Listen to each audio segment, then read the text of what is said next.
ਲਹਿੰਦੇ ਪੰਜਾਬ ਤੋਂ ਮੈਂ ਤੁਹਾਡਾ ਹੋਸਟ ਮਹਿਰ ਵਕਾਰ ਅਨਵਰ।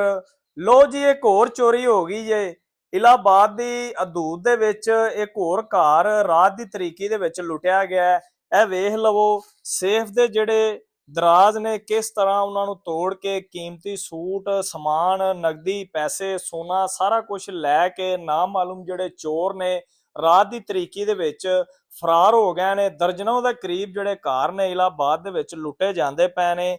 ਇੱਥੋਂ ਨਾ ਕੀਮਤੀ LCD ਲਾਈ ਏ। ਇਸ ਤੋਂ ਇਲਾਵਾ ਬਾਹਰ ਨਵੀਂ ਮੋਟਰਸਾਈਕਲ ਖੜੀ ਹੋਈ ਸੀ, ਉਹ ਵੀ ਲੈ ਕੇ ਤੇ ਫਰਾਰ ਹੋ ਗਏ ਨੇ। 1.5 ਤੋਲੇ ਸੋਨਾ ਹੈ। ਇਸ ਤੋਂ ਇਲਾਵਾ 1,85,000 ਰੁਪਈਆ। ਵੇਖ ਲਵੋ ਕਿਸ ਤਰ੍ਹਾਂ ਉਹਨਾਂ ਤਲਾਸ਼ੀ ਲਈ ਆ, ਜਿਹੜਾ ਸਮਾਨ ਹੈ ਕਿਸ ਤਰ੍ਹਾਂ ਉਹਨਾਂ ਕੱਢਿਆ, ਕੀਮਤੀ ਕਾਗਜ਼ਾਤ। ਇਸ ਤੋਂ ਇਲਾਵਾ 2 ਕੀਪੈਡ ਵਾਲੇ ਜਿਹੜੇ ਫੋਨ ਨੇ ਜਿਨ੍ਹਾਂ ਨੂੰ ਬਟਨਾਂ ਵਾਲੇ ਕਿਹਾ ਜਾਂਦਾ ਹੈ, ਉਹ ਵੀ ਲੈ ਕੇ ਤੇ ਫਰਾਰ ਹੋ ਗਏ ਨੇ।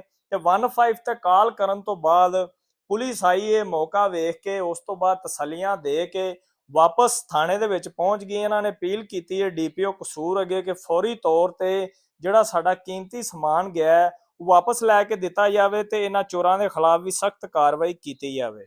ਬਾਹਰ ਨਵੀਂ ਮੋਟਰਸਾਈਕਲ ਖੜੀ ਹੋਈ ਸੀ, ਉਹ ਵੀ ਲੈ ਕੇ ਤੇ ਫਰਾਰ ਹੋ ਗਏ ਨੇ। 1.5 ਤੋਲੇ ਸੋਨਾ ਹੈ। ਇਸ ਤੋਂ ਇਲਾਵਾ 1,85,000 ਰੁਪਈਆ। ਵੇਖ ਲਵੋ ਕਿਸ ਤਰ੍ਹਾਂ ਉਹਨਾਂ ਤਲਾਸ਼ੀ ਲਈ ਆ, ਜਿਹੜਾ ਸਮਾਨ ਹੈ ਕਿਸ ਤਰ੍ਹਾਂ ਉਹਨਾਂ ਕੱਢਿਆ, ਕੀਮਤੀ ਕਾਗਜ਼ਾਤ। ਇਸ ਤੋਂ ਇਲਾਵਾ 2 ਕੀਪੈਡ ਵਾਲੇ ਜਿਹੜੇ ਫੋਨ ਨੇ ਜਿਨ੍ਹਾਂ ਨੂੰ ਬਟਨਾਂ ਵਾਲੇ ਕਿਹਾ ਜਾਂਦਾ, ਉਹ ਵੀ ਲੈ ਕੇ ਤੇ ਫਰਾਰ ਹੋ ਗਏ ਨੇ।